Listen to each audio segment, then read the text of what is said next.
Hello, let me know if you can hear me.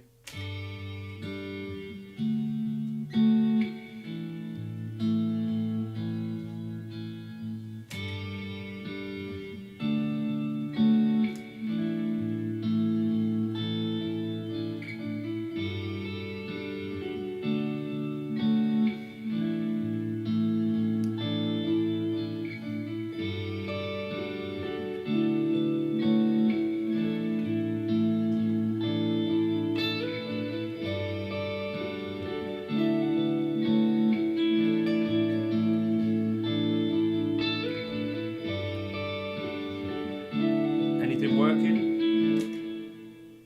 Can you hear me? Let me know. Adam, hey. Jim, hey.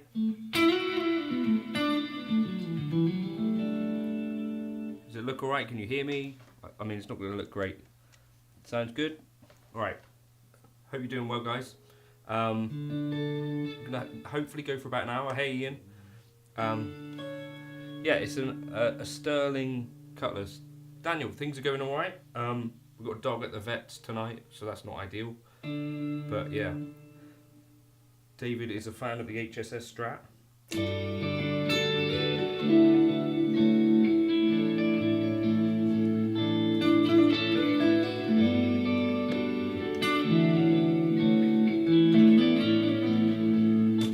Right, let's just start this one again. 3, 4.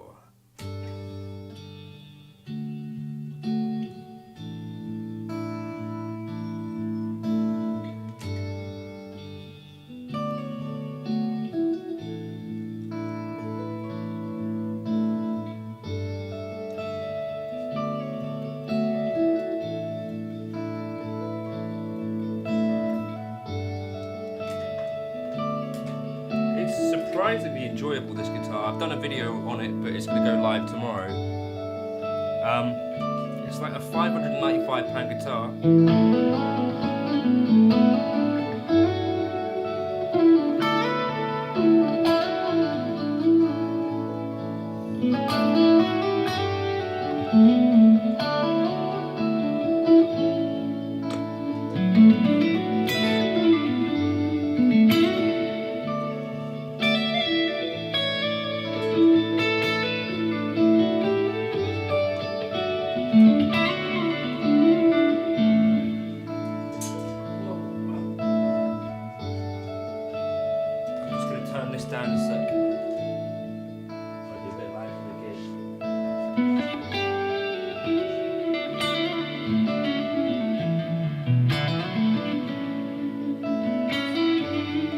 Hey Stephen, hope you're doing well.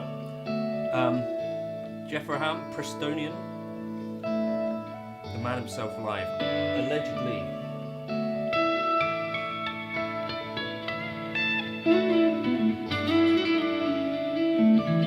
Basement Pedal Demo says, my experience, a setup and a pickup swap and a cheap guitar can sound amazing. I think sound, actually, is definitely one of those things, because like in a video it's really hard to translate exactly like how a guitar feels to play, but they tend to, I think in a lot of cases, sound pretty good.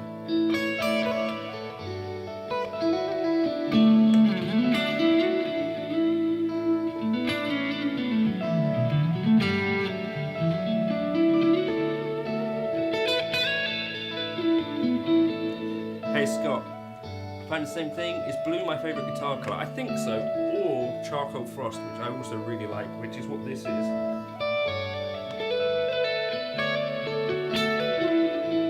This is a Sterling by Music Man Cutlass that they sent me to check out. I've got a video going later, but I've enjoyed it so much that I wanted to just jump on a stream with it.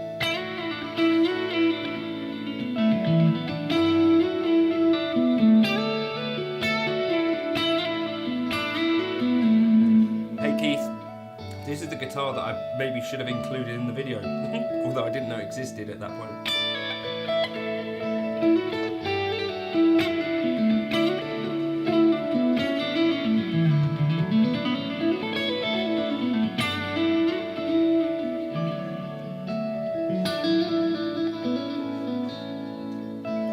Is it a bigger body than a Luke. I don't know, it's got like a bit of an offset vibe to it. It's super, super comfortable.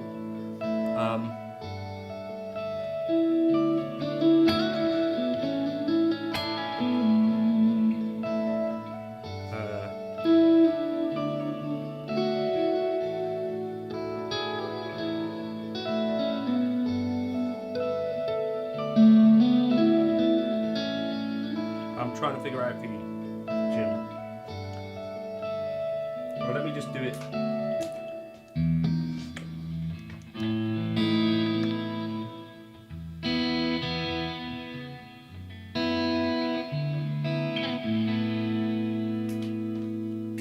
Three. Right.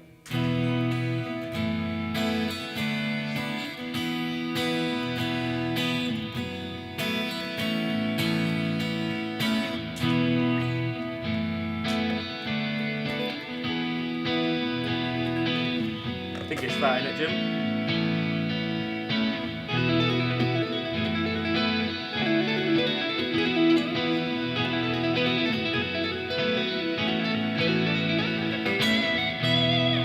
Something like that.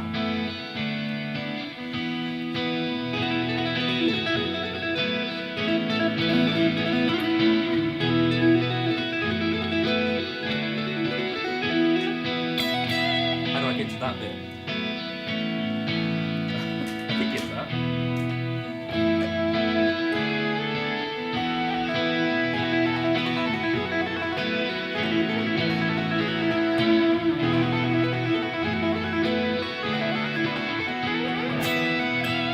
I think it's got an open string.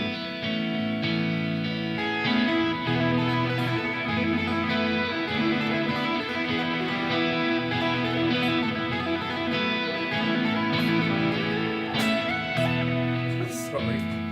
Close enough for you, innit?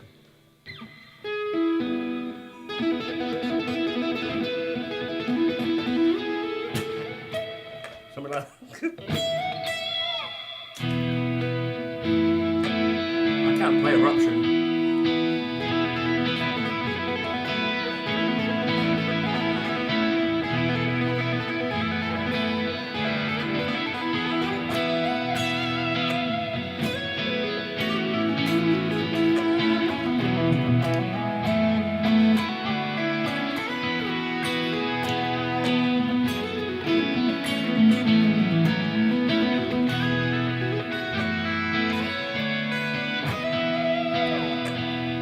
Yeah, something like that. Right, what dog is making that? Is that you? Or is that you, Nemo? Hold on, let me just move Nemo.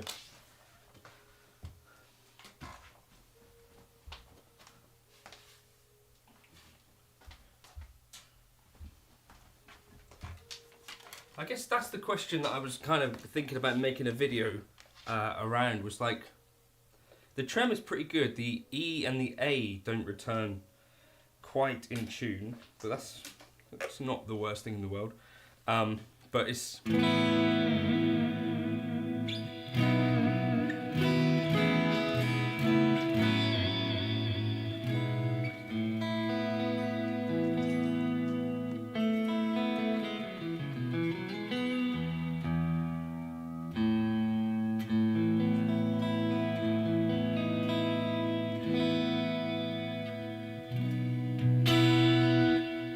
It does have locking tuners, Daniel. So that's one of the cool things about this guitar. It's like, I don't know, I think it's a really cool little guitar.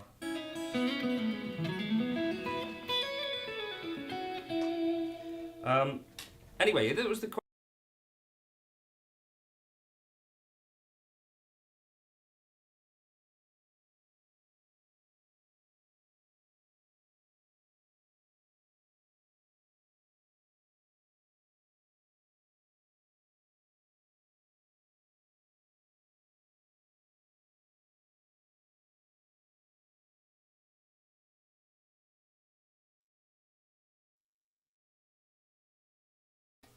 yeah, I was just tuning.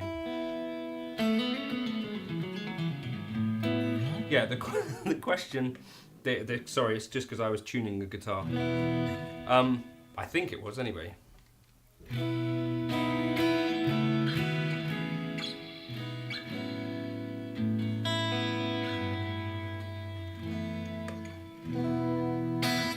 yes, anyway, so let me know if you can hear me still. But the question was, like, once you've opened up Pandora's box, not to be crass, and spent money on like an expensive guitar, do you still find joy in cheaper guitars, or is that something that you kind of have to keep going back? Do you have to keep going up in price to enjoy it? I don't know if any of you guys have any thoughts on that sort of stuff, but that was kind of just a thought that I'd had. Because I do find it easier to enjoy a guitar that surprises me for the money than I do find enjoying a guitar which is just expensive in general.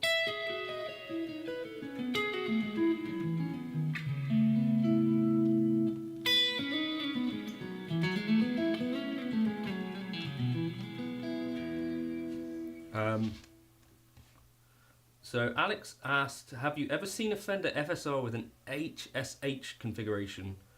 I haven't. Is that a thing? Does that exist? I'm going to guess from you suggesting it exists that maybe it does. Right, any other things?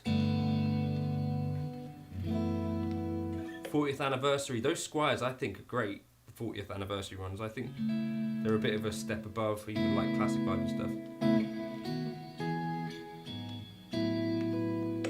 Daniel says he has a Barncaster that plays pretty nicely, and on that note,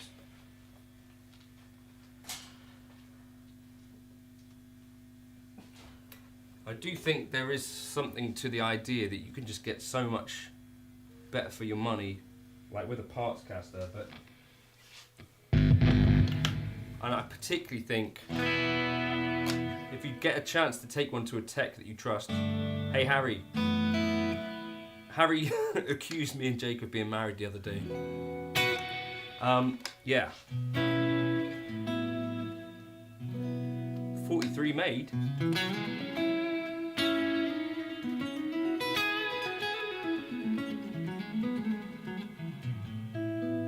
Yeah, Charles has got a really good point. Like, once something's expensive, you're starting to then look at it from a totally different point of view, where it's like, right, let's find the flaws with this. Whereas if it's cheaper guitar, you're like, let's look past the flaws and find what you enjoy about it. It's just, I guess it's guitar, isn't it? Being that. By the way, Mr. Martin, if you're here, we got a bit ill, so I do intend to send you that. Your Lenny's dad gave me your details, so I need to get hold of you, don't I? Daniel says, I'm noticing everyone is selling their classic 21 fret Strats, likely to upgrade to a 22 fret more modern Strat. You reckon? I don't really like modern stuff on a Strat. Benny's favourite guitar is his $730 Revstar. Yeah, the Yamaha Revstar is a really interesting thing, because it's like they just made essentially pretty much the same guitar as they make in Japan, but for less than half the price. It's a pretty brave thing.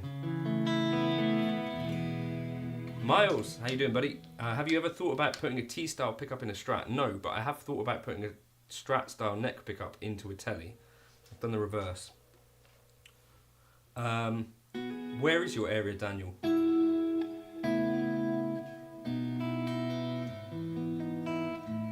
Who's flaunting wealth, Scott?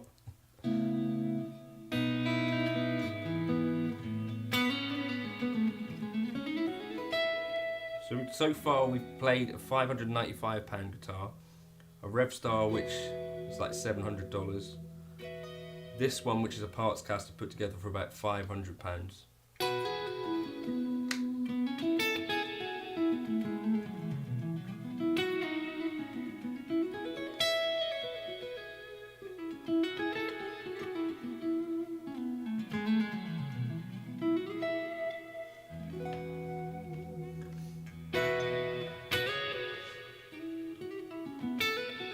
Oh, and the rig is just a Helix, someone asked earlier. Anyway, keep talking about this stuff. I think it's kind of an interesting thing.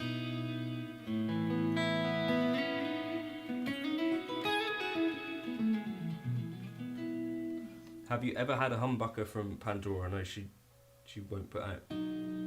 Far out Buzz Crumb Hunger. Interesting. Did you buy that Barncaster pre-done? No, it's me who put it together, but I did take it to Jeremy at Garland Guitars.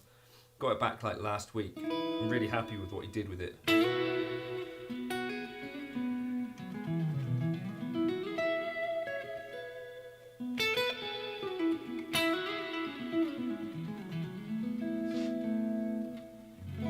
Oh, Yard Farm. Well, do you add me on Facebook if you got it?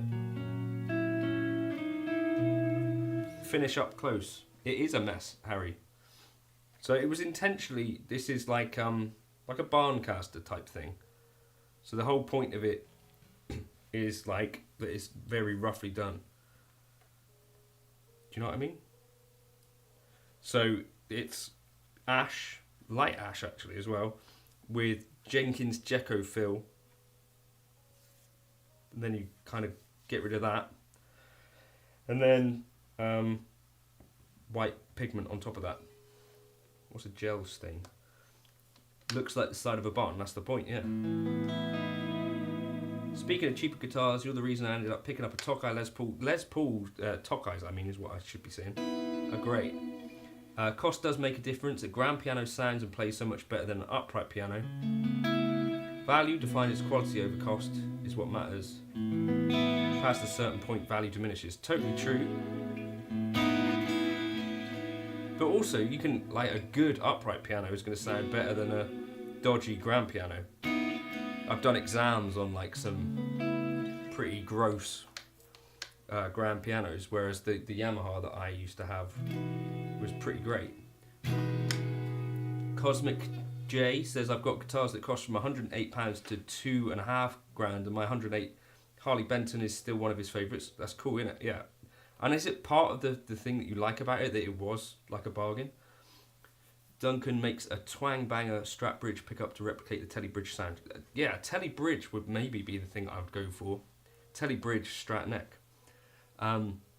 Daniel's Barncaster is cheapo Fender Starcaster starter guitar that I modded out. I like it, I just have fret bars that I have to correct on it, but thinking of just putting a 22 fret neck on it. Interesting. What reverb am I using right now? I think it's a Glitz, by the way, Benny. The Glitz reverb on Helix. I have a few very expensive instruments, says Marco. I wanted a guitar with P90s, and I remembered the Revstar being pretty good from trying it in the store. Got it, made some playability mods. Fret polish, love it. Yeah, and with the stainless frets on that, once they're polished up, they're going to feel lovely, right?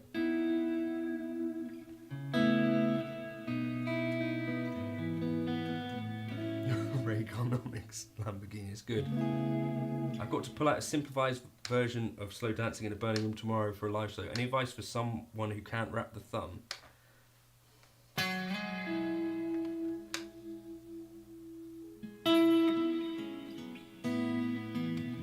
What do you need to thumb for on that?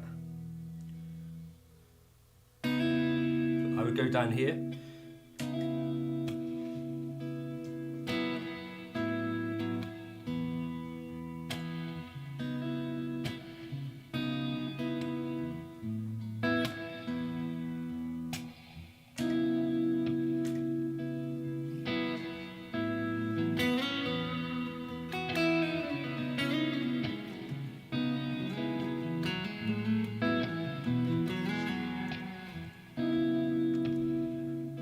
Is it made for the F sharp? I would play the F sharp minor,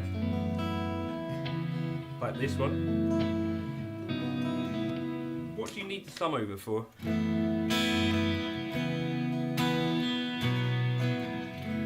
I guess that F sharp, but you could play that like that.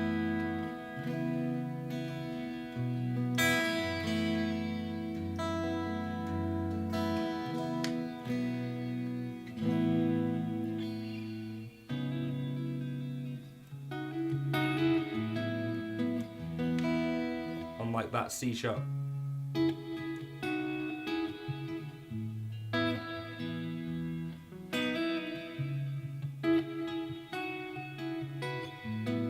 But you can do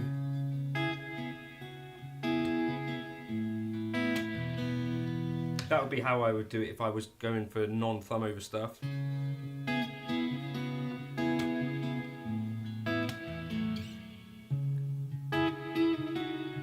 Is that the bit that you mean?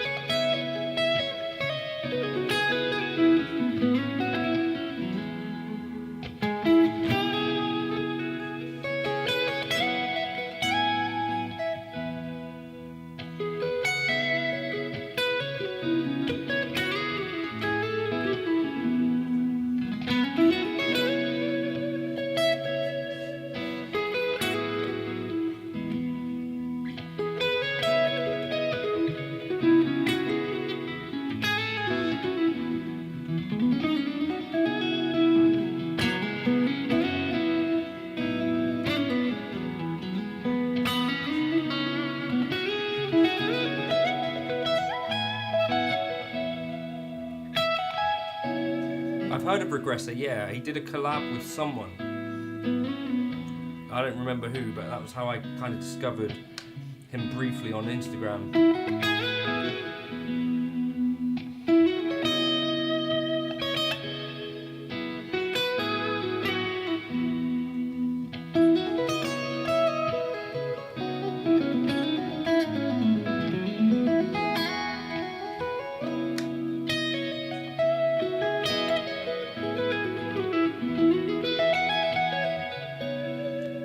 So Lawrence here, an example here.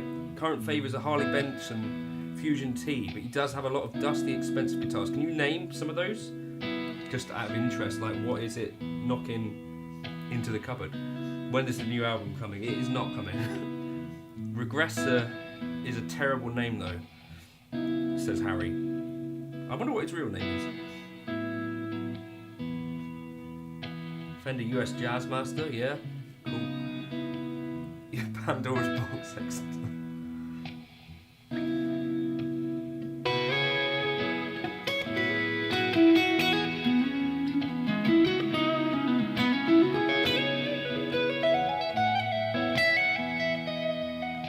What did Rex Scholl say about me in the Taris video?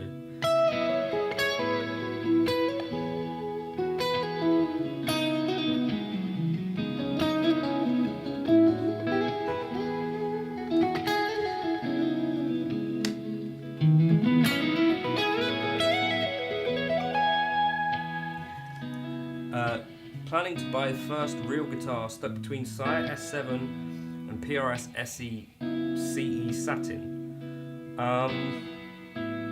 That's a really hard choice. Can you get to anywhere to play either of them? I want a Jazzmaster with a standard trem, they are cool. Yeah, I don't like the Jazzmaster trem, but like you say, if you get one with like a normal Strat trem, that'd be cool. I think the thing is that normally a Jazzmaster body is slightly smaller.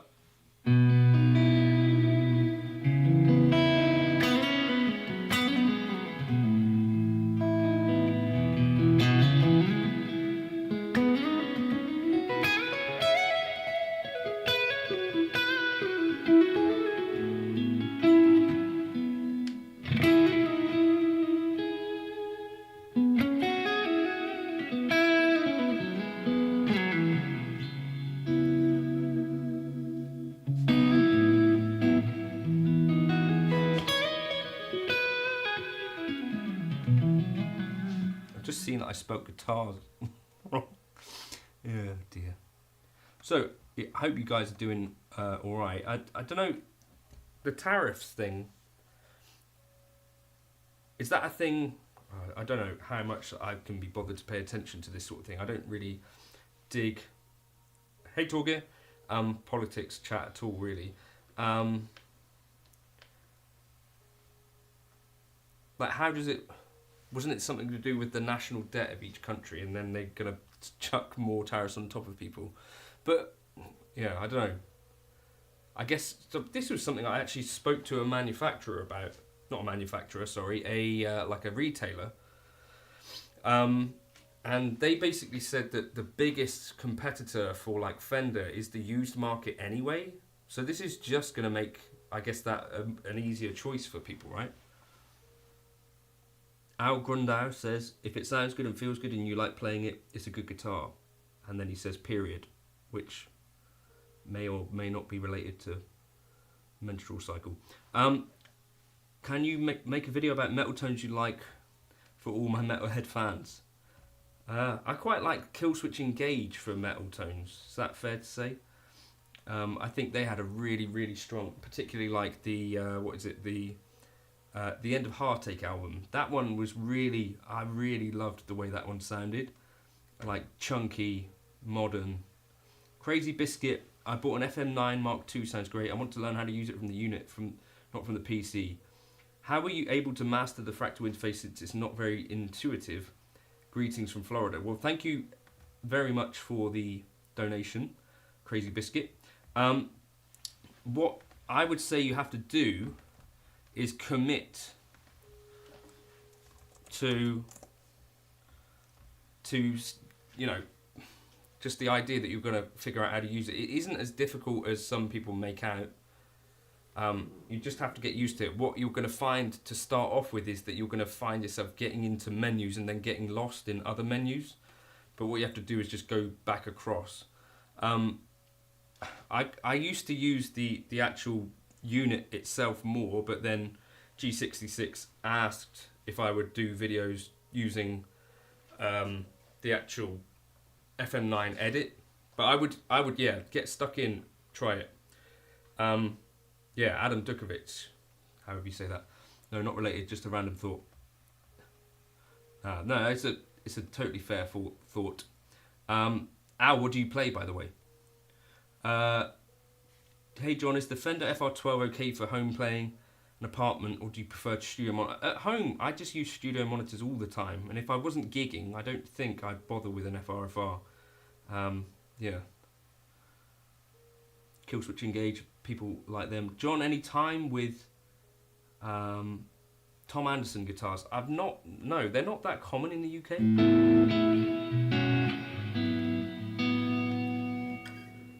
JNC, have you bought a bag for carrying your FM9? Which ones are any good? I actually just use my Helix carry case, which Jason Wade actually bought for me. Yeah. Do you have any thoughts on the Sire T7/S7 versus the Fender Player Series? Yeah, one is quite stratty, the other one is more super stratty. Sire, I think, used Sir as a template for those guitars, more or less.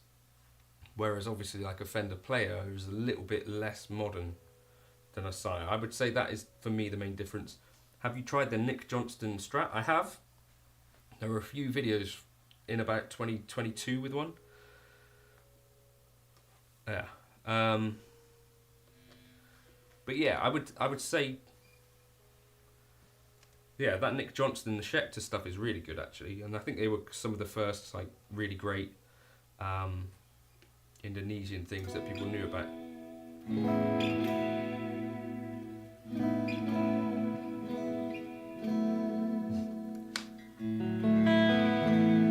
Dino, I use JBL LSR 305s. Those are the studio monitors that I have. They're not expensive, but they do work. You can spend way more money on them, but they are, I think, cheaper than an FRFR speaker and way more useful for home, in my opinion. For a board for cover gigs, would you recommend FM9 or Quad Cortex? Prefer presets and tones that sound great out of the box versus having to tweak no end. I think the FM9 has some of the best presets in a unit. I think probably people that have tried a lot of units might agree with that. Quad Cortex has some pretty good presets too. There is a live stream that I did ages ago with the Quad Cortex, just going through factory presets, if you look for that. The Last Serenade. My Last Serenade.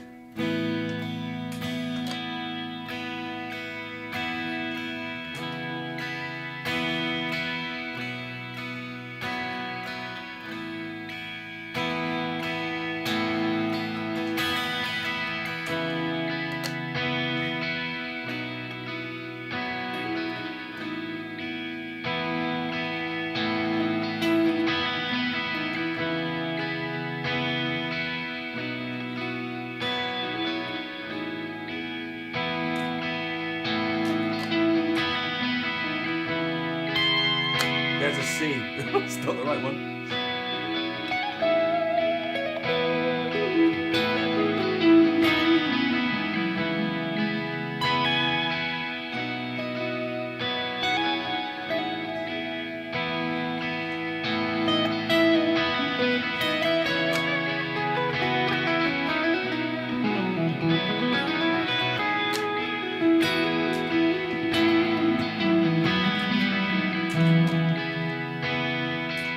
I have seen some of this Giacomo, however you say that. This is the Twatcaster Anard.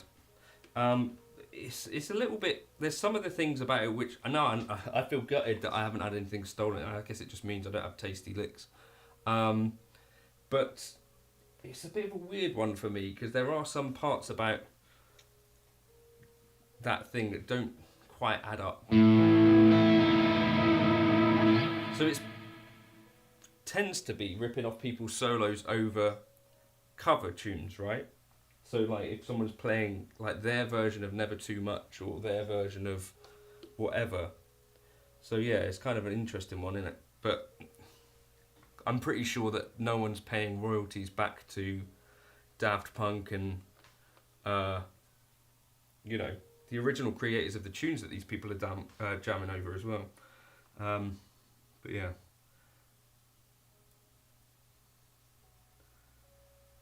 Scott Besson. Is there a particular amp in the Helix universe you would recommend for a standard teleguitar with an 80s pop rock gig? A particular amp. What is an 80s pop rock? I don't know. It's a good question. Can I play Trail of Tears? The answer I think is no. I don't really know it.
Absolute banger of a tune that is. That one problem with My Last Serenade, it's missing an extra chorus at the end, in my opinion, right?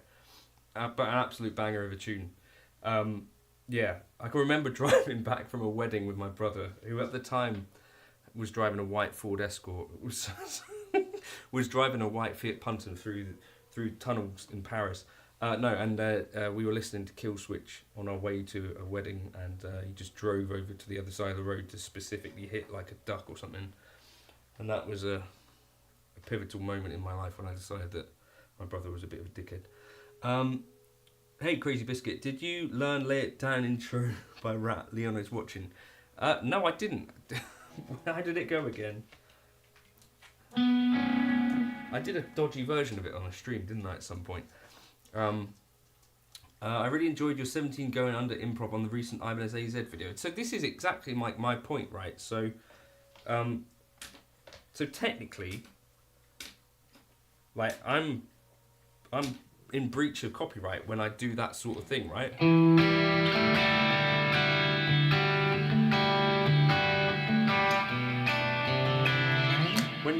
Although it's like not taking the melody, actually maybe that's the point, isn't it? So if you take a melody, that is where like the copyright cases generally tend to be won, versus taking chords and like grooves is not so much. So yeah, it's an interesting one, but yeah, I definitely use like chord progressions all the time for inspiration and just to improvise over, and it's a bit dodgy, isn't it? When you think about it. Maybe I'll be getting outed in a video soon. Will Red Beach and Kip Winger really sue you? Probably not.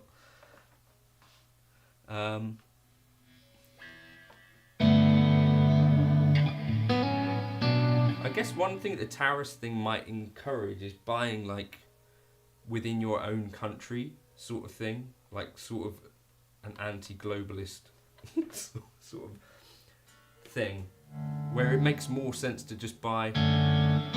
Todd Baker has copyrighted a minor GF.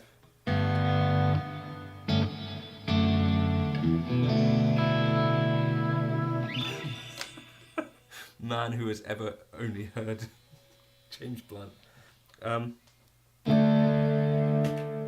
Okay, let's do it. My life is brilliant. My love is pure.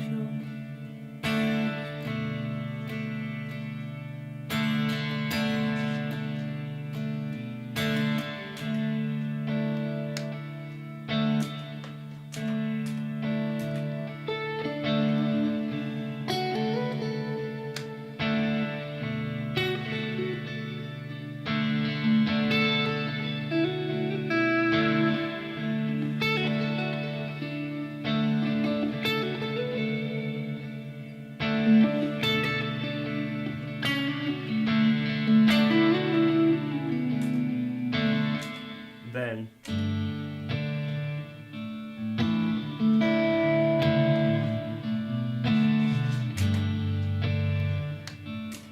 right.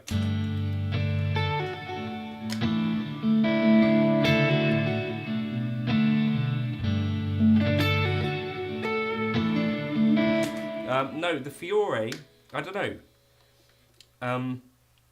I could ask about it. They're sending me guitars and they're using my videos online. I should probably be asking them for some money for the next video that I do for PRS, right? But they're happy to loan me gear. I guess I could ask for Fiore again. I've got 3 PRSs. Have I in-house or 2? No, 3. Maybe 2. Do I play any bluegrass? No, I don't.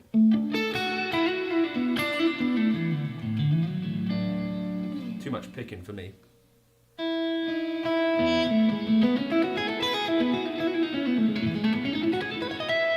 Joy Buzzer, do they come calling if you don't return stuff? I've never tried not returning stuff. How many pedals do you have? Asked Wadey. How you doing, Wadey? I don't know. 20 maybe? Maybe I should count that. Is that an interesting video? What upgrades did you do on my Barncaster? Well, the main thing is that I just got it taken to a tech just across, well, like 4 miles away. What guitar pick do you use? I use a D'Addario Black Ice. Shall I do a video about every effects pedal that I have, Wadey? It's probably less than most YouTubers.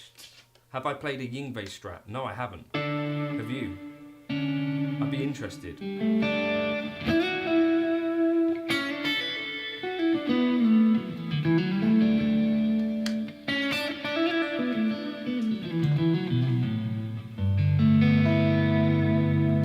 Every guitar pick I own. Yeah, so Adam, this is quite similar to a Jazz 3. It's just like a bit more of a, it's kind of like the Dunlop finish, but on a Jazz 3. It has Yngwie Strat pickups. Are they called Trinity or something? Do you play UK made guitars? So this body is from Guitar Build. This neck is from Warmoth. These pickups were from Fender. Most of the guitars that I play, I guess, would be American made, probably.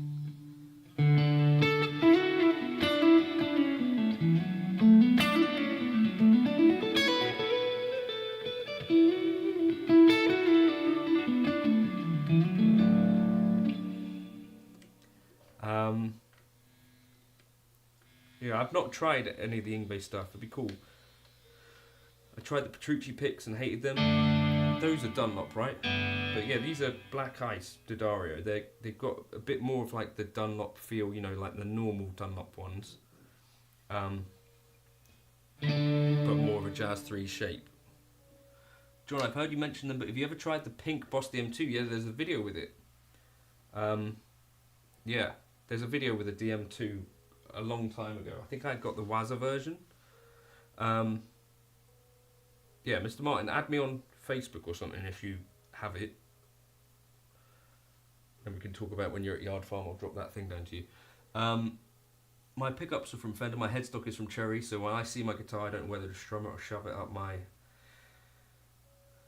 ascendant. Right. Have you bounced around pick types? Not too much. I think it's one of those things which you pick one and stick with it. I think is a good idea. But yeah, I tried Hawk picks for a while, which are made of like the kind of milk stuff. Kind of, is it Red Bear or someone like that? Do a similar thing. They got a bit expensive. And I quite like these because they're cheap, so if I lose them, it doesn't matter. I've been thinking about bone nuts lately. I think we might put too much stock in them. They should affect tone on open strings, really. They should only affect tone on open strings. This is an Iavana nut on here, which is plastic. Garmin smartwatch ad. I hate exercise. I'll give you another ad, Ian. You mostly have rosewood fingerboard guitars, but the natural is maple. Do you have a general preference? Yeah, I definitely prefer rosewood. I find maple feels like it slows me down a bit. See you later, Jose, Felix, Vidal, Piqueros. Have I experienced with thumb picks? No, I haven't. I told my girlfriend my guitar nut was made of bone yesterday and she freaked out. Whose bone? It's good. Try and get Andy Timmons' SIG guitar to try. I swear by the Damaso Cruiser. Yeah, those are apparently great, aren't they? Isn't he developing a single coil now as well? Glenn Sudafed didn't have a bone nuts until a couple of years ago when I had a day off work and just cranked a lot of hog. So there's a bit of a Bill Murray reference there. No, why is it Phil? I should do a video with that one then. My preferred picks are done, not prime tone. Those prime tone ones are pretty cool, yeah. $10 for 3, that's fair, innit? I did find myself coming back to side picking with a medium D'Addario pick. Cool. Where's my strap from? This is a Franklin strap. Have me gassing for a posh telly. How does the Dano compare to the Gayline Truxton? I'd say they're quite similar. So for me, given the choice, I think I'd spend my money again. I'd probably be saying to Chris at K-Line, can you build me a Blackguard? Is testing gear practice or losing the plot? It's both. Right.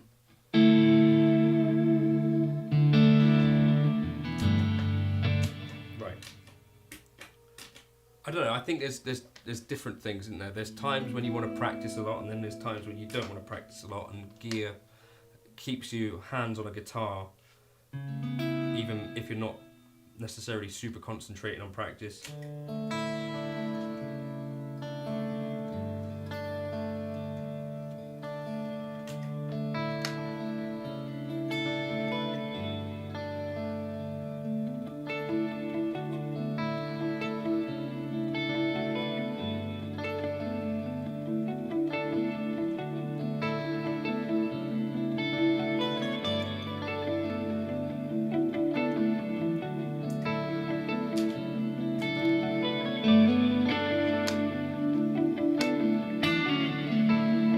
Hudson, I'd go for a player 2 over both of those options if you can stretch.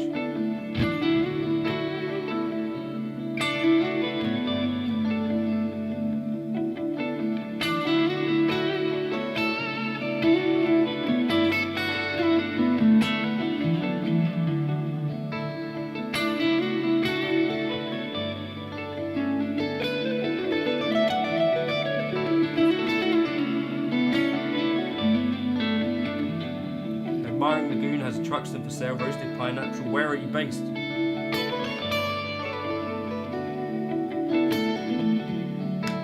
Alex B asks what cab IR setup I'm using. I've got a litigator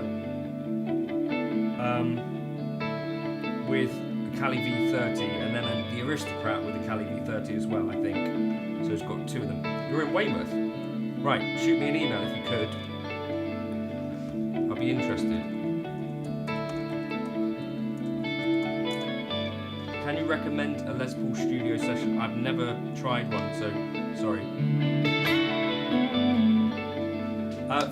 For keeping your money, Travis, a Fender custom shop I think is the safest. In terms of quality, I think, and playability, you might get quite a lot more for your money with a K-Line. Have I tried any Nash instruments? No. No, they're not that common over in the UK. But they were one of the kind of original sort of boutique vibes, right? Anad Sinner said, have you ever owned a Squire Classic Vibe? I've had a 40th anniversary one. Johnny says about a Dunlop Big Stubby, which I've got a copy of here, which I got off of eBay. I did used to use them an awful lot. Maybe I'll start using this one right now. Rummy says Berlin. Fair enough. Wait, Rummy said something. Sounded best with the Les Paul you sold. The Gibson, which had Monty's pickups in it. I think I prefer my K-line Les Paul. What guitar brand model is your parts caster mostly? So Warmoth neck, guitar build body, Fender Custom Shop 69 pickups, I think. Have I ever compared the electronics of the Natrocaster and the Danocaster? No, I have not. James said, just looked up the price of Ron Ellis pickups after your last vid. Crazy expensive. Yeah, they are bonkers. I think those ones in that particular guitar have a nice little bit of heritage as well, because they were in Rabia Massad's Strat video a while ago, and then Mick's Strat video. If I had £500, I'd buy more Strymon pedals. If you had £500 to spend on effects, what would you go for? I'd be quite interested to try a Strymon Flint. I'm considering grabbing one.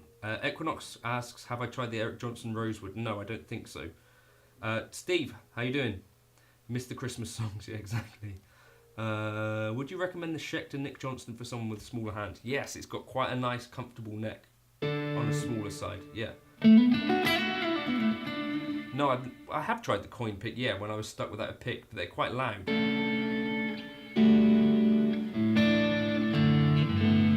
What IEMs do I normally use, and how do you adjust the EQ to make them more bearable for guitar modelers?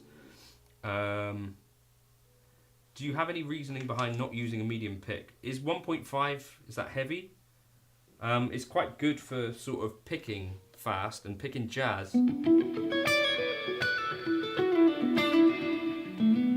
Torgear bought a used parts caster and took it to a local luthier, came back pretty damn amazing. That's my experience here. The thought was, could I probably make this guitar feel and sound better than like a Mexican Strat? And I think my conclusion is that absolutely.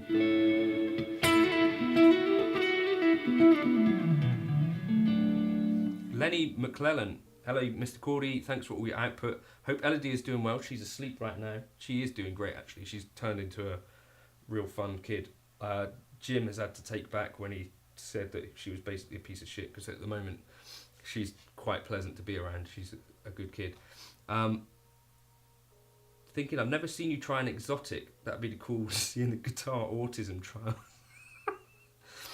Is that what we should be calling them? Schecter Nick Johnston or Fender Player Plus? Give them both a try. I imagine they'd feel quite different.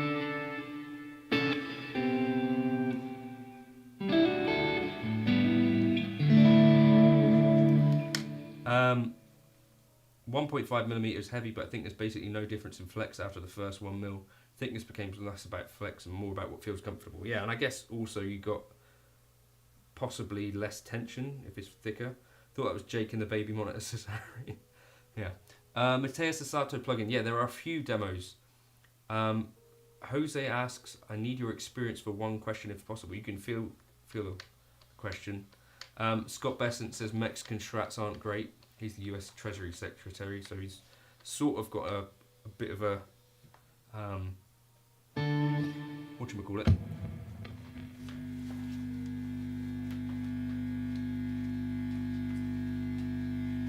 Right, let's go back to this.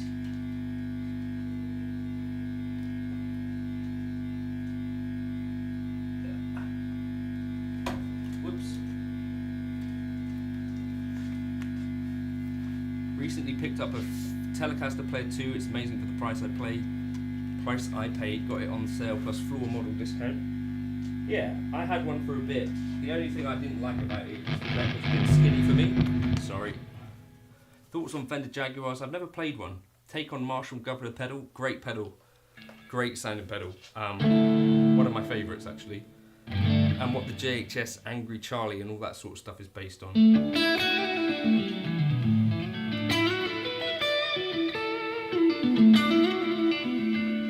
Chris says, make sure you have a good amp. Guitars are forgiving, amps are not. A cheap guitar will sound good through a great amp. A great guitar through a bad amp, not so. What are bad amps in 2025 would be my question on that. I think most people at home might even not be using amps, and even on gigs, based on my recent experience. So it's kind of an interesting one. Let's jam to some country blues, says Demido. I don't know if I know any. Lee Smith, hey Lee, Road Worn Telly versus American Pro 2. I'd go with the Road Worn if it's an older one. Live performance is terrible in comparison to what he doctors and posts online. But those, I don't think even the Mind videos don't particularly do much in the way of sounding great. Do you know what I mean? If you're listening for tone and stuff. So it's almost a bit of a weird one, like, what were people hearing? I feel like it, not to diss anyone particularly, but I think it was like a casual guitar audience that were into that sort of stuff rather than hardcore guitarists, if that makes sense. Where it's like people that might be scrolling Instagram, see something come up, or see something come up on Coffee Music or whatever. It's not people that were fans of Alex Hutchins or Jack Gardner, in my opinion, that were liking his stuff. It's the sort of thing that I think maybe my parents or my nan might scroll across and go, oh, this was cool, have you seen this? People that might watch things like X Factor or whatever. Do you know what I mean? Using a Roland Blues Cube, says Lenny, great for home use. Underrated.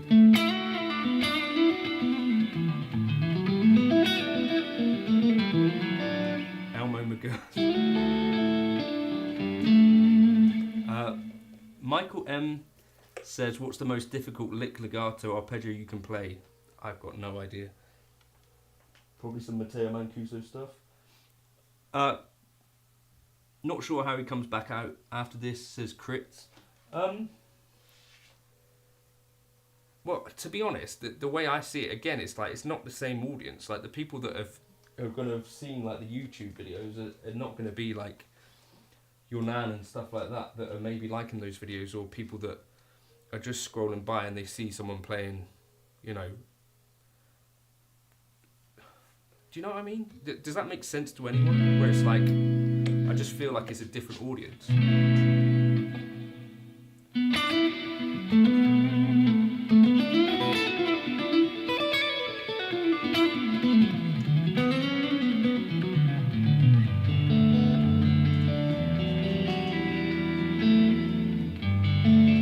How much did you sell the tabs for, by the way? But yeah, it's kind of there's nothing really to defend about it. Delay or reverb for live gigs? I tend to use rummy delay, but I think actually reverb would have been a better idea. I'm considering maybe taking delay off of my board and putting a reverb on there, because I think actually, like, if I get rid of this, if I get rid of the delay here,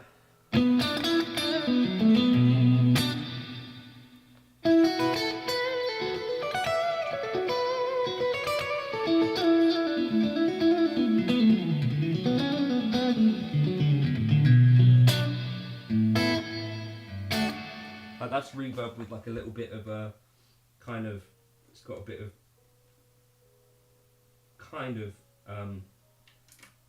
delay built in, whereas this is just the delay.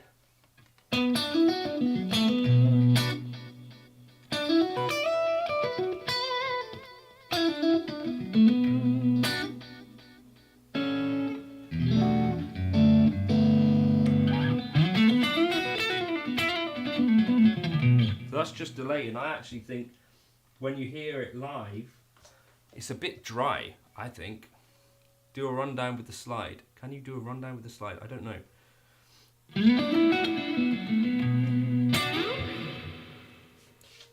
It's one of those things though, like, so on my Patreon I do like try and do lessons of people's stuff, and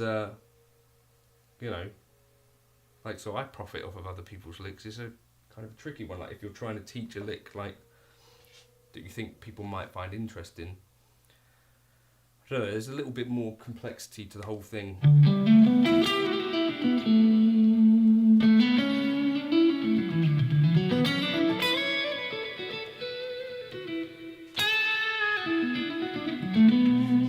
What's behind me? Oh, do a run down the slide. I see. Yeah, so this is the thing that I don't get, is that people were surprised necessarily when they saw the live stuff. Yeah, a lot of it is mimed. It's not. It's also clearly sped up.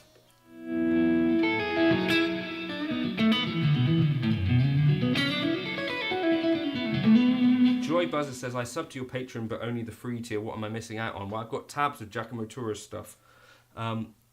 Watch Jack's video, Dude is a Villain. Yeah, I've seen the stuff about it. And it's definitely not ideal behaviour, is it? But I've also seen some companies kind of piling on. It's a bit... Nicholas Mead says, I am an older player looking to go back to the beginning concerning learning guitar and filling in any gaps I may have missed. Do you know of any resource that has a map that shows, for example, all of the things you should know to be a beginner versus intermediate versus advanced guitarist? I think that's super subjective stuff. I don't want to spam my message. Does anyone know the answer in the chat? Well, what was the question?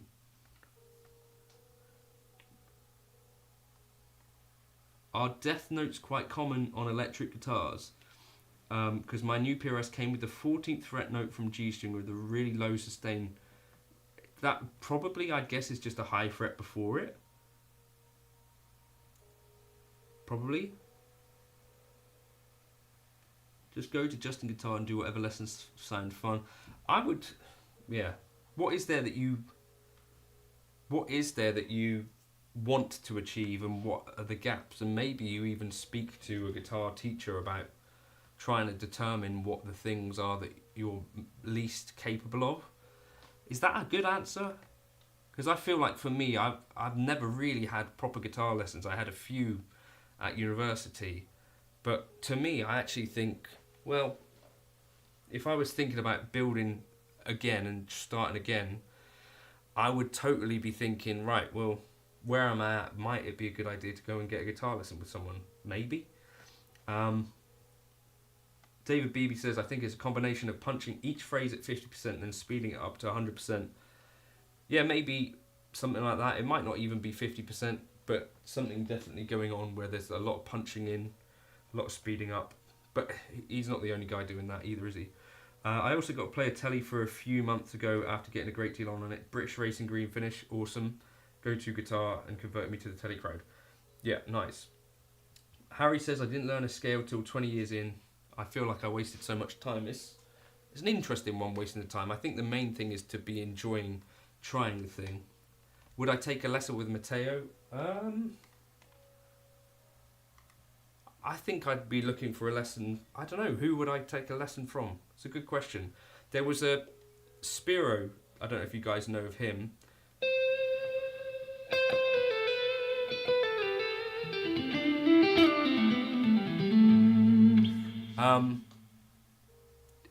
He had some pointers, but he didn't film the video to tell me about them, so I might chase him up on that.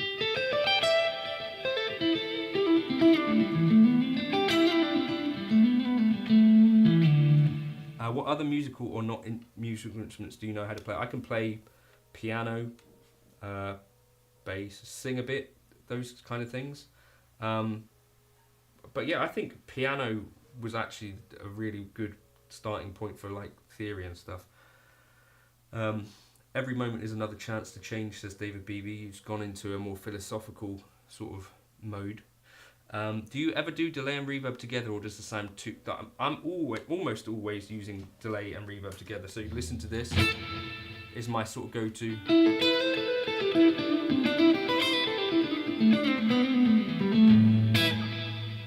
Yeah, kind of both things. Crick says, when I started, I convinced myself that playing slow with feel was better than playing fast. Now, there is, I think, truth to this, though. So the amount of time that I've spent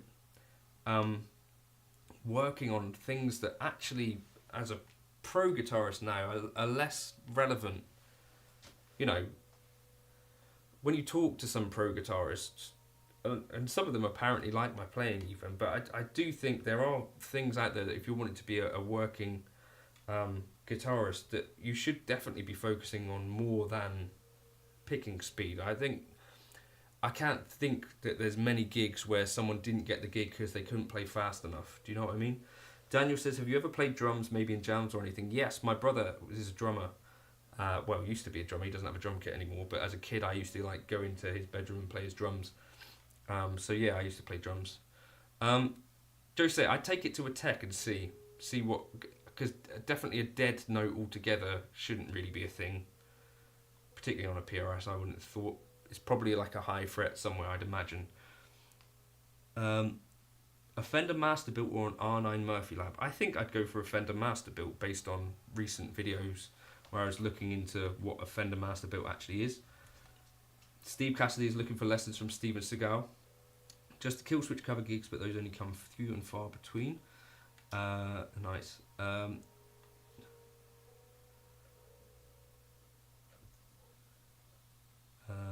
Right, you merely adopted the dark. I was born in it, moulded by it. I didn't see the light until I was already a man. By then it was nothing to me blinding. The way to going in with the bane.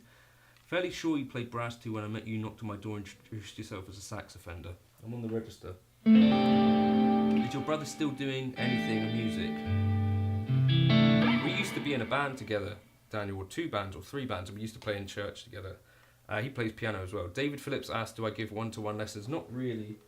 I don't tend to have time for it, and it doesn't tend to be that fulfilling, I don't think, over Skype. Crit started on saxophone, funnily enough. Great instrument. The Christian rap metal band. Yeah, do you remember the name? Jim might remember the name.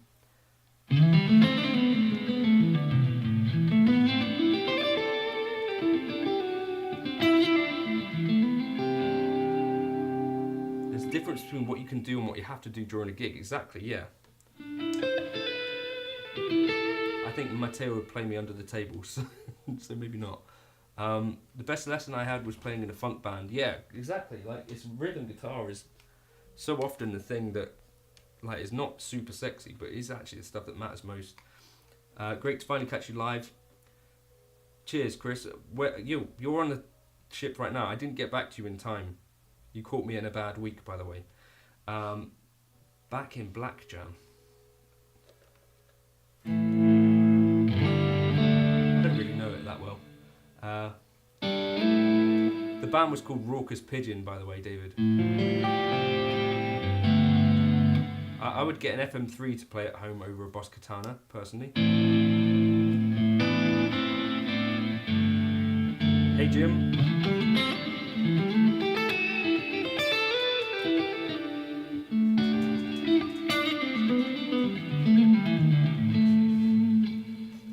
Yeah, this is a cool little guitar, this one. Well, we used to wear, you know, like chef's trousers. That was our kind of get-up. We did one Battle of the Bands. Wait, with the Battle of the Bands, actually. Oh, that's my wife coming home. Joy Buzzer. Kudos to Corey Wong for being a lead rhythm guitar player. Kind of very...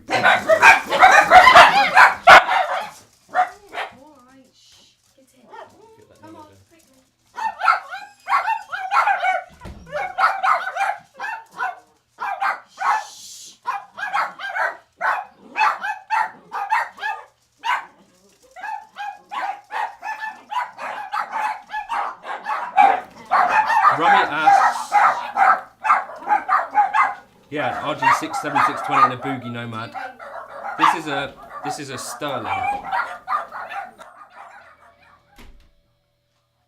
I find editing on the fractal units not super tricky once you get stuck into it. Dogs are eager to see Lenny, not me. What's Harry Sands said? Intruder alert. Yeah. The dogs are eager to see Johnny. Ever do the sunglasses Wolfpack get up? No. Christ on a Pock, and that's R.I.P. headphones. Yeah, sorry.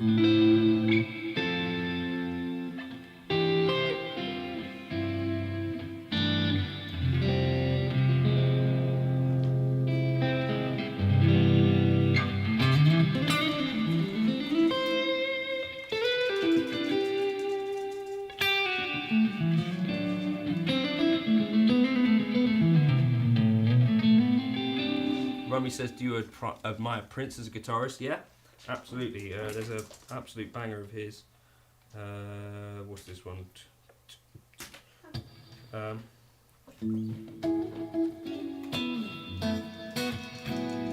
Good.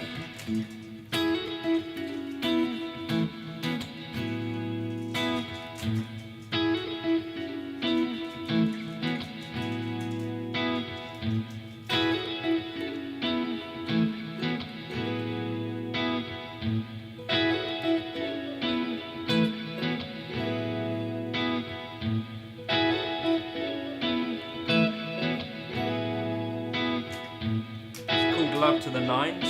It's a great Prince tune. If you fancy leaving some money in the chat, feel free, but don't. Be warned, there is a tariff on it now.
I had to help her get the dogs up.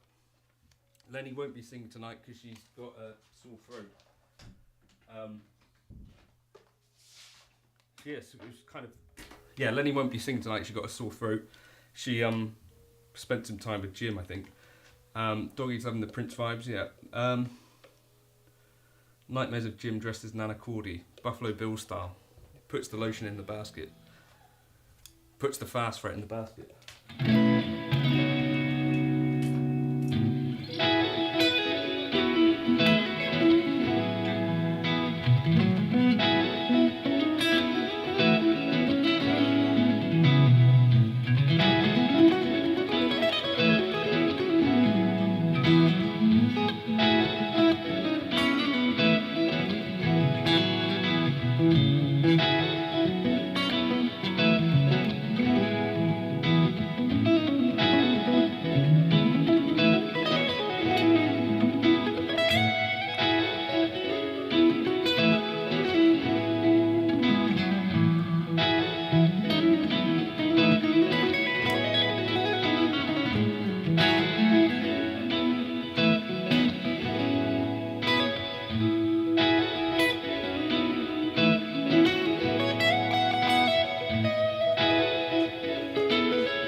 funnier if my grandma hadn't died of bone cancer during lockdown.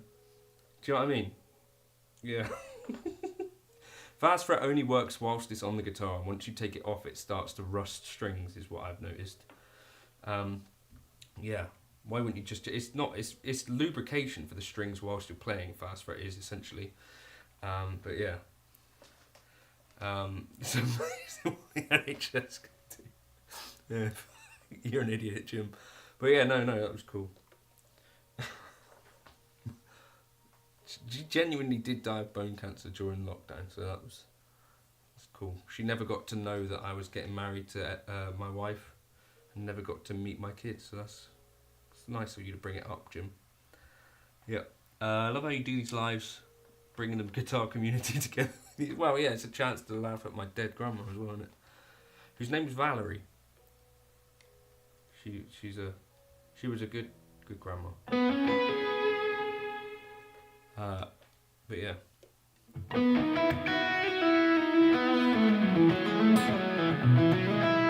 This is why we moved away. You didn't move away. You always lived away, bruv. Well, it was a while ago. It's okay. You don't need any more condolences at this point. It was, yeah, a long time ago. Nice to catch you live, mate. You helped me a lot this last year. What did I do, autopilot?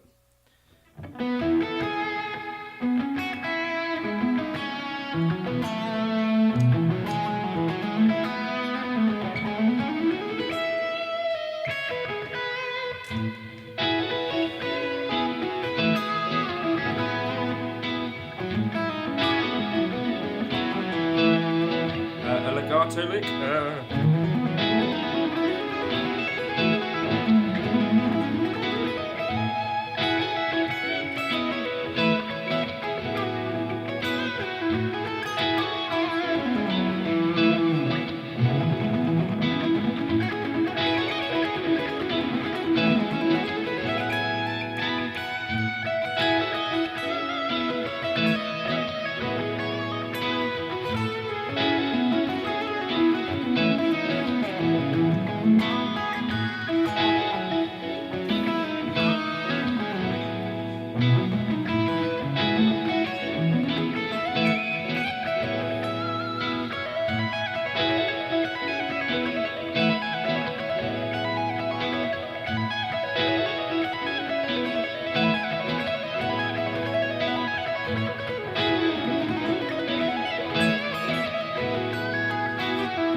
Try and do a David, the guy lick. I can't remember any of them.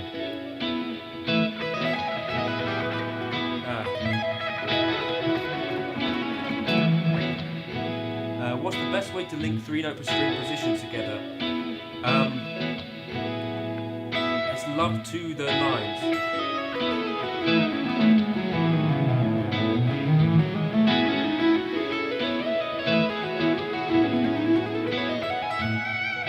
I would do this sort of thing. Just start joining them up, and you might start off with a few positions that you know quite well.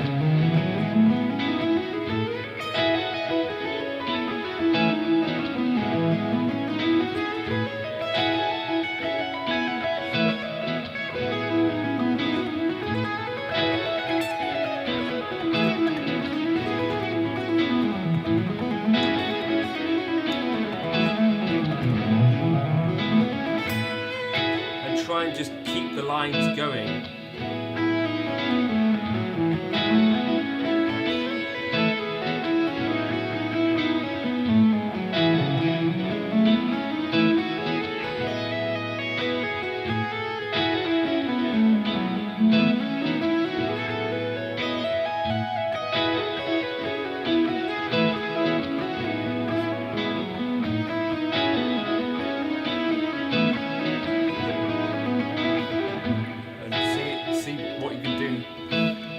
Just doing really straightforward stuff like ascending 1, slide,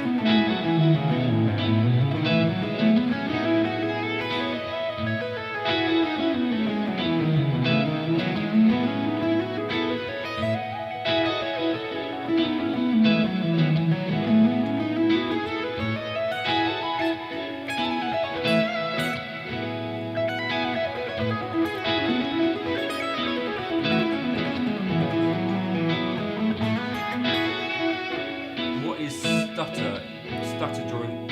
I suffer from stutter during improv. Is that just where you like lose confidence?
I don't know. It's just the thought where like this is a £595 guitar, which is just so much fun right now, just playing it. And like, if I didn't have any other guitar, like this would totally be fine.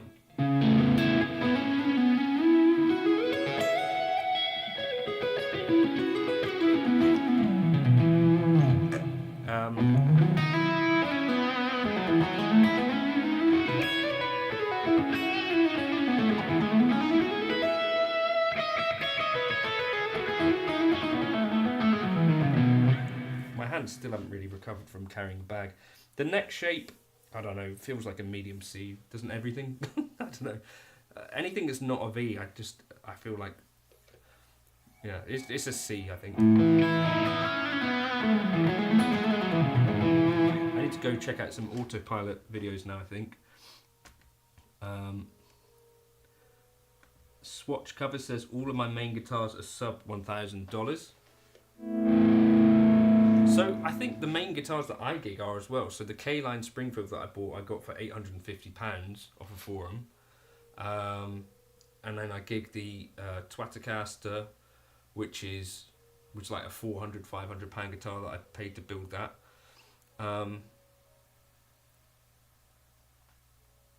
Crits is a lefty.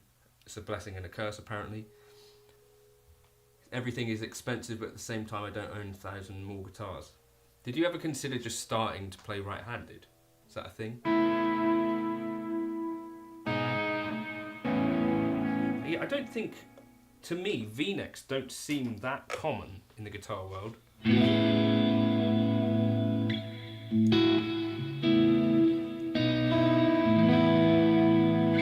Yeah, I feel like if you just played, have I played a Fender 66? Do you mean like an actual 1966?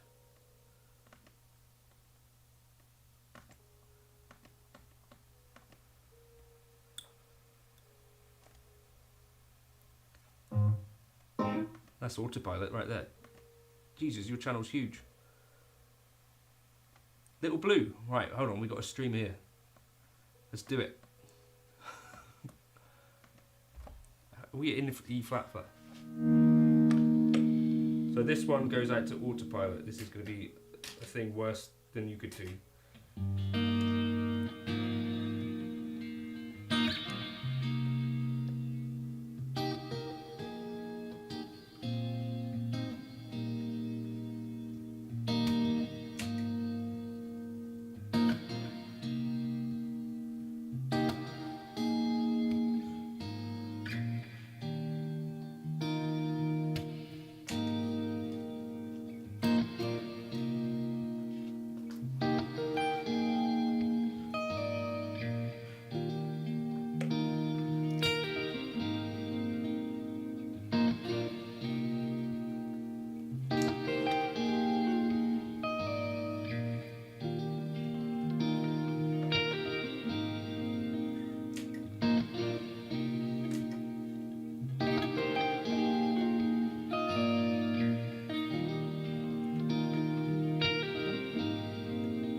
little bit of lazy stuff there to cover the bad loop.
Yeah.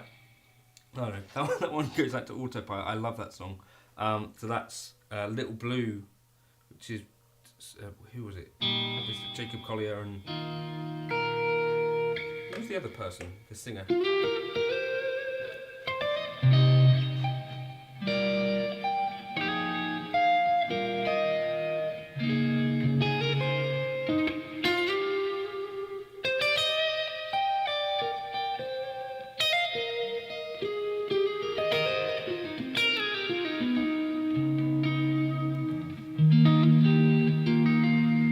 Deep Jim, allegedly, maybe. Brandy Carlisle, that's the one, yeah. Right, has Autopilot got any other auto? Yeah, I mean, I'm saying that right, aren't I? If you've got any requests, let me know. This is a litigator on one side and the aristocrat on the other. This is a sterling, yeah, it's a sterling Cutlass, like a £595 one, so like a more expensive sterling, but quite a cheap for an Ernie Ball Music Man type guitar. It has actually made me want to try a full-on Ernie Ball Music Man, to be honest with you.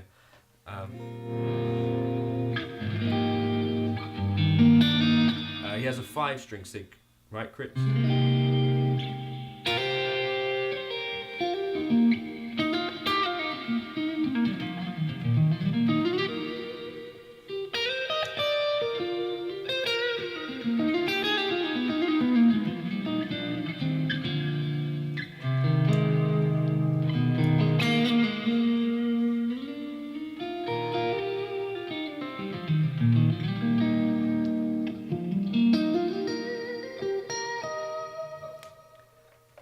Ernie Ball had the worst fretwork. Really? Rob Phillips has some positive things to say about him playing. Thanks very much, Rob. That's really nice of you to say.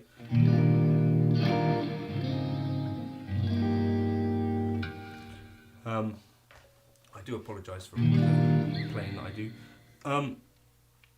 By the way, the Fender 66 is an alternate reality limited edition mashup. Let me look it up. Fender 66. Wait.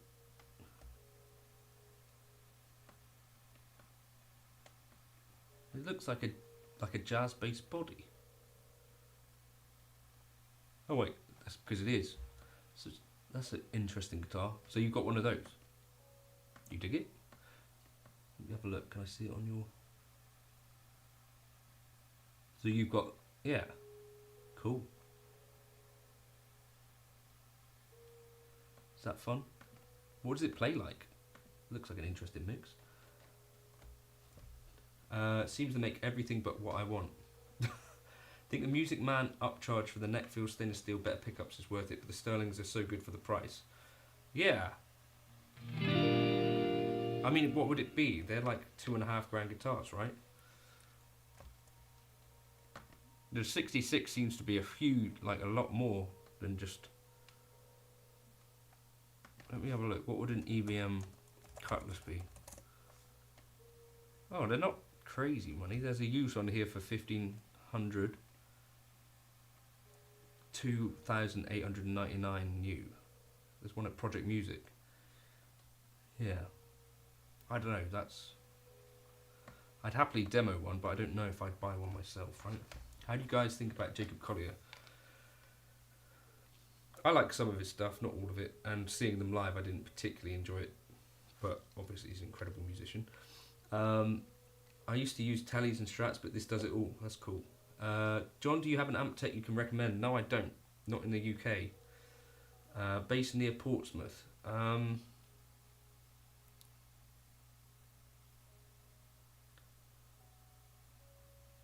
$600 brand new, that's cool.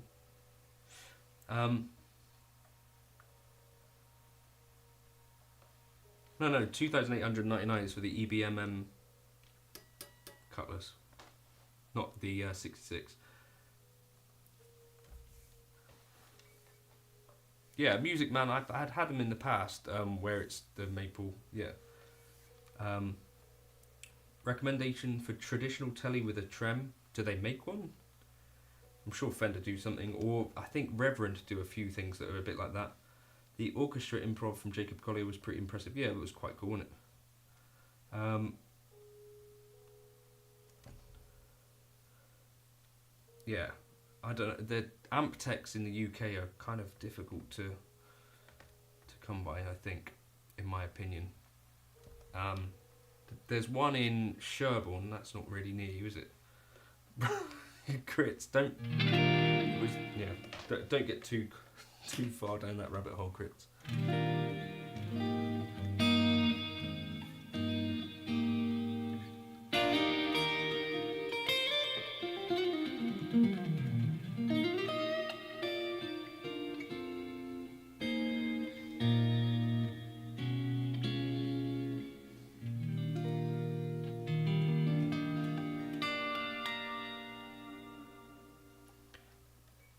Bro was Jacobing his collier on a plane. We've all done it, probably.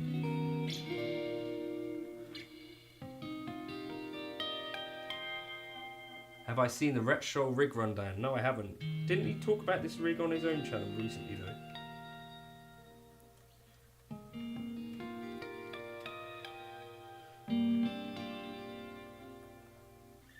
Yeah, the D was outside, I guess you could say.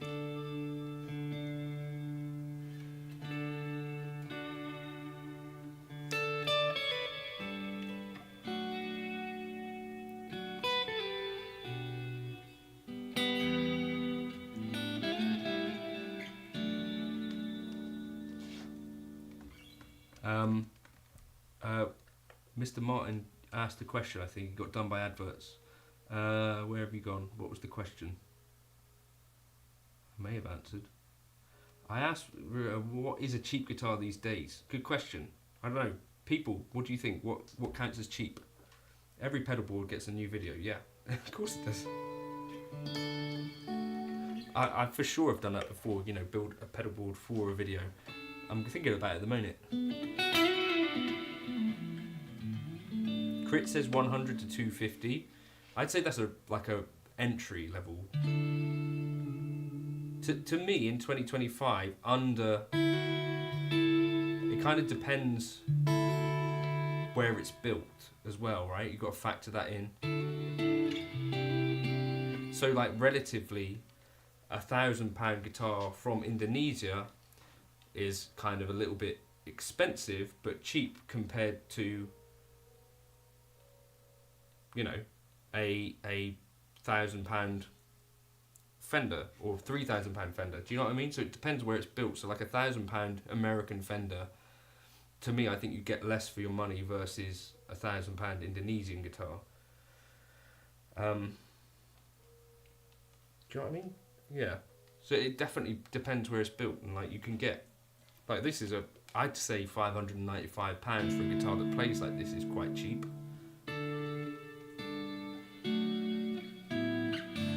Florian says he thinks the best value for money is around $1,500, but that's not cheap.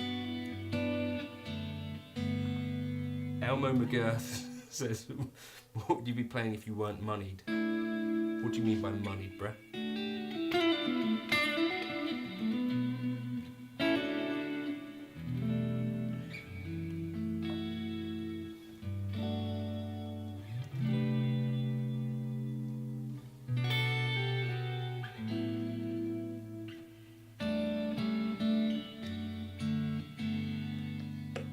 Scott wants a telly with a V-neck and older body. You might have to make it yourself. You clearly have the trappings of a high tide. Custom clothing. Yeah, my wife made this one. Yeah.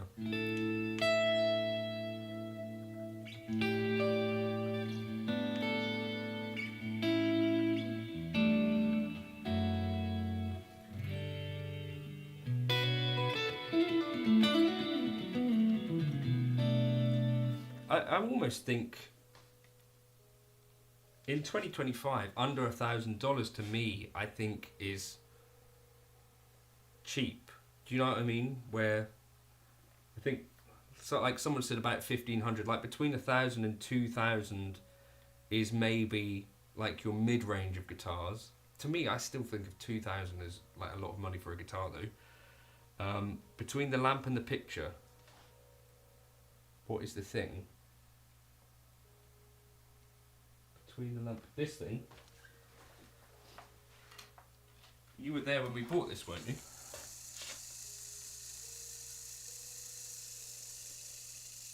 Crit's, the first guitar he had was an Ibanez Geo with the lightning strikes. Which wireless system am I using? None. In the corner, between the lamp and the picture. Oh, it's a camera. What? Where? The black thing? No, that's a camera so we can watch our dogs when we're out. What? David Beebe, what does he drive? I drive a Honda Jazz.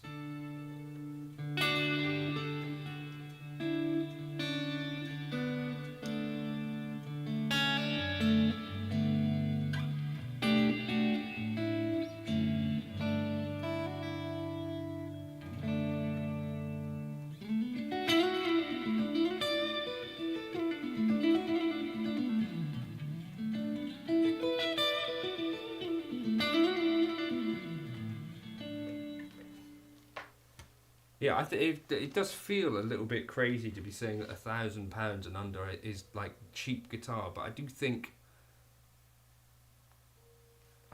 cheap has changed. Like you can get a totally junk guitar for less than 100. Using a wireless in the video during the week, then that's the new XB2, I think, Jim, which I use because this house has dirty power, so I have to use stuff. Thanks so much, by the way, to CDF62. My first guitar was an Encore. I had like a nylon guitar that was given to me on my birthday in 1997, I think.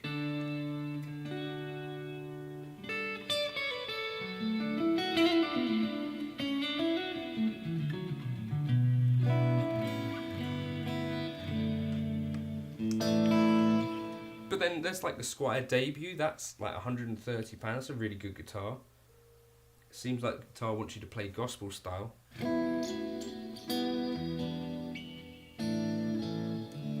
Japanese Squirt, David Beebe paid for, which is a bit of an admission.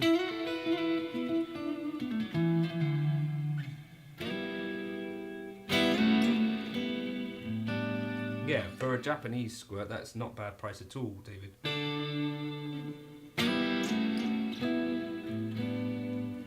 You still have that telly, don't you?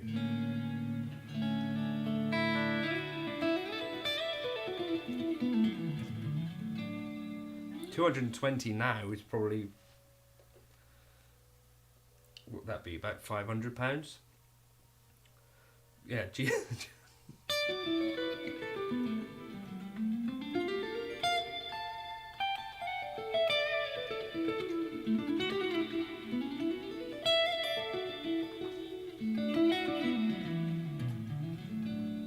Oh, it's the Squire. Sorry, we thought you were talking about something else, David. We were in Chinatown the other day, after all.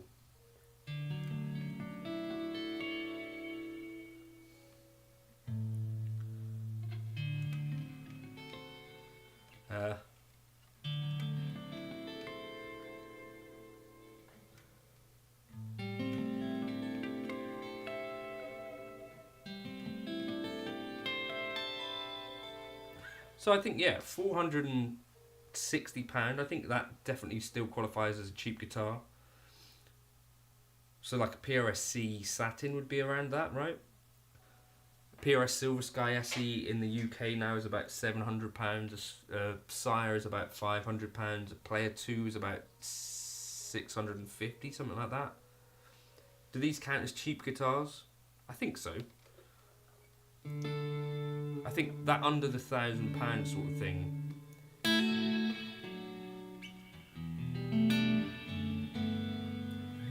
Do I know any Decemberists?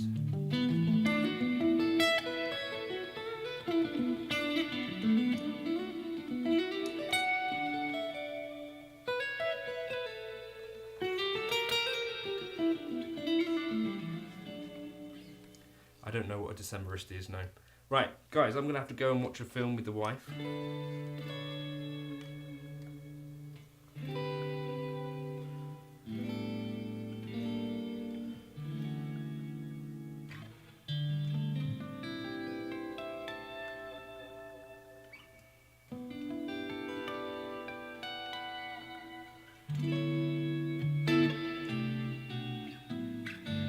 Cheers, CFD62. Sorry, I don't know your actual name. But yeah, Hollis says $1,000 to $2,000, good working guitarist guitar. Yeah, is that what we say? Like a cheap guitar is like under £1,000. That $1,000 to $2,000 is Chris. It's a good name. Would be like that working guitarist, and then above $2,000 might be your sort of expensive guitar sort of realm, right? The most I've spent on a guitar was the Nick Johnson Sig, which I bought new. Was that the Indonesian or the American one? Yeah, I think, I don't know if most of the chat might be in the same situation where buying second-hand is always the way.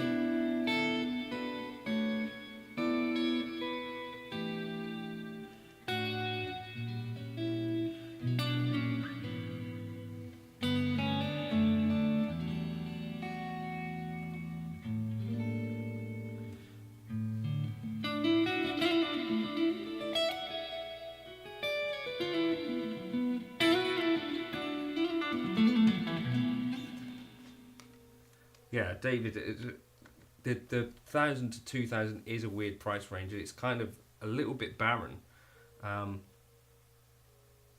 Chris regrets the Peerless. Peerless makes some good guitars.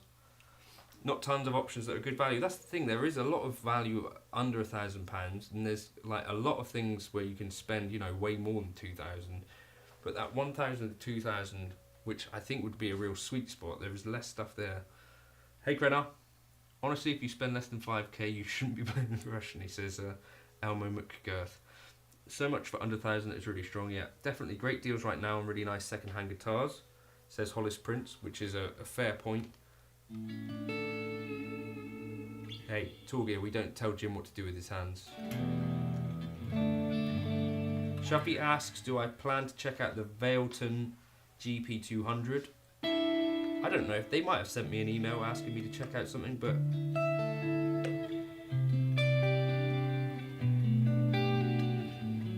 yeah, John actually has a Levinson, which those guitars are crazy spec for the money. I need to check out one of them.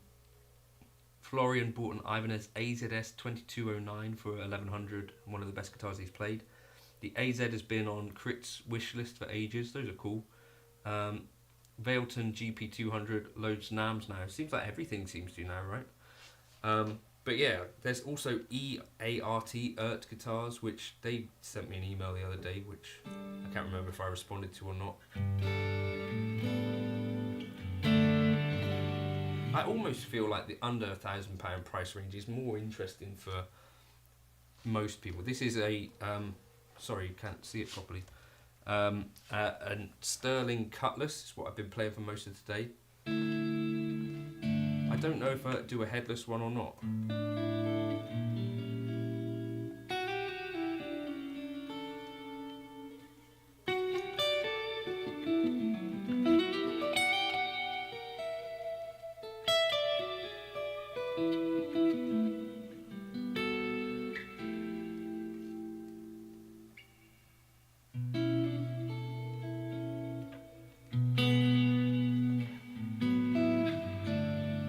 Waiting for delivery on an Ibanez RG565R 1000, made in Japan. They also do that. Is the Genesis under 1,000?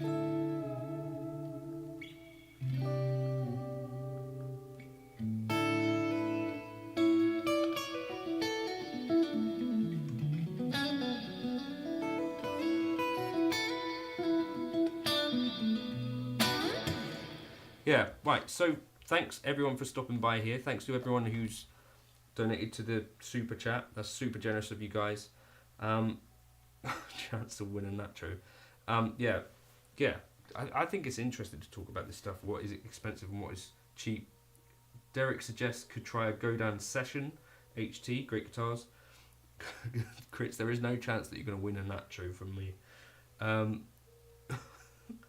recently played a friend's Strandberg Sailing Jazz and been thinking about it ever since, though I'm more of a Les Paul Telly kind of person. Yeah, Krenna, I kind of associate you as playing a more classic style of guitar than that, right? The amp is where 90% of good tone comes from, so that's where I spend my money, says Late Night. What do you do at night, Late Night? Yeah, or Modeler.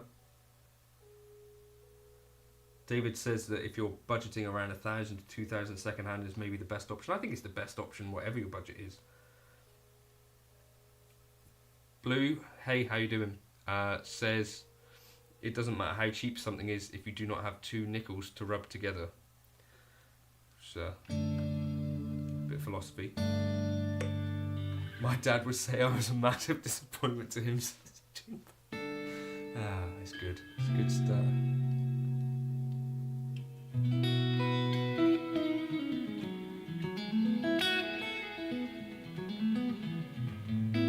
I think Nacho guitars, he sends them as second-hand goods.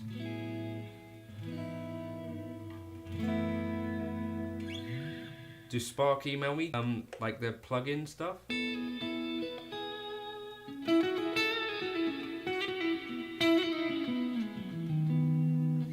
But when I tried to demo it, the stuff, I wanted to do like because there was a free trial, I just found it didn't really work properly, so I couldn't be bothered to get involved with them.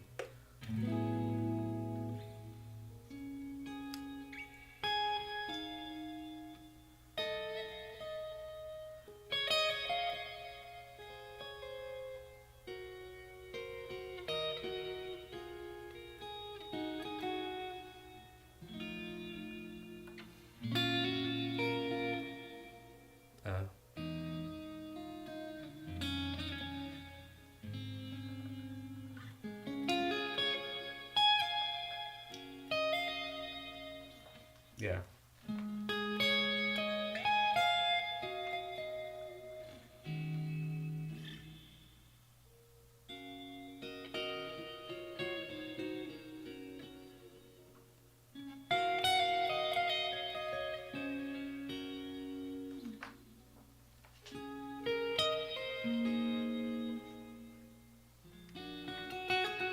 I don't know how it goes.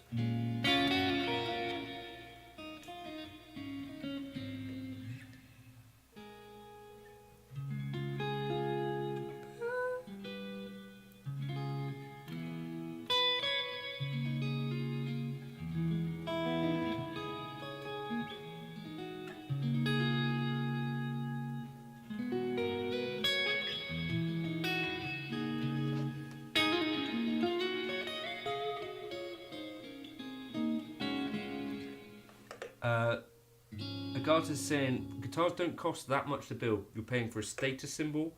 Build your own, for real. I would say, yeah, building parts casters is a really...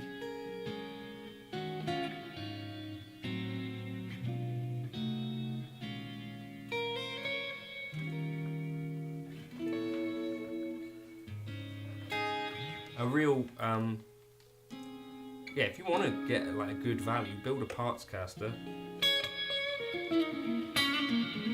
Or just get a cheaper guitar and take it to a tech. And I think you can get quite a lot of mileage out of that. Scott says tools for doing fretwork are expensive, that's right. Lee's favourite number one is a parts caster. John, could you do a rainy Thursday night in Stoke on a 100 quid guitar? I don't know what that means.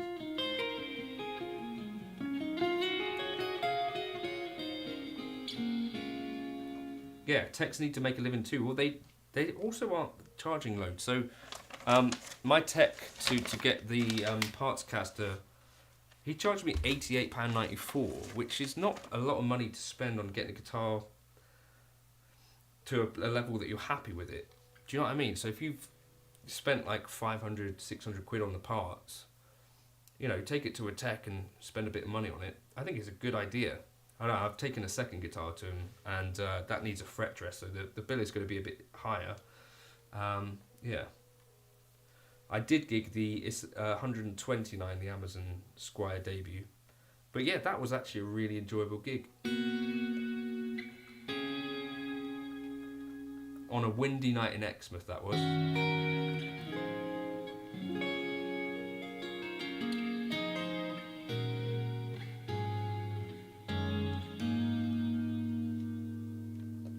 Right, I need to go, so sorry. Do I have a gig in Plymouth? I used to. I try to avoid it now because it's a bit of a drive. And the gigs that I used to do were jazz gigs that I wouldn't get any money for. But I did, the gig that I did a gig in, what's it called? Like Devonport a little while back. Yeah, Plymouth is a bit of a, it's not a huge drive for me, it's about an hour, but it feels longer. Thanks everyone for stopping by. I haven't done one of these for a little while, so it was good to see that you guys are still here. Real artists don't do it for the money, says Agata42. I'm not a real artist. Gigging. What are you going to watch, Beebs? Cheers. Tool Gear. Yeah, the fretwork on mine was almost double that, but it was worth it. Yeah. Hollis Prince. I'll go take care of the family. John only does stuff for the money. I think, yeah. I mean, you can play guitar for free if you want, which is most of what I do most of the time. But yeah, if it's supposed to be a job, then donations dry up. Crits. Well, David Beebe did not recommend that to us. Well, then it's just karaoke. Well, that is what most live music is, isn't it?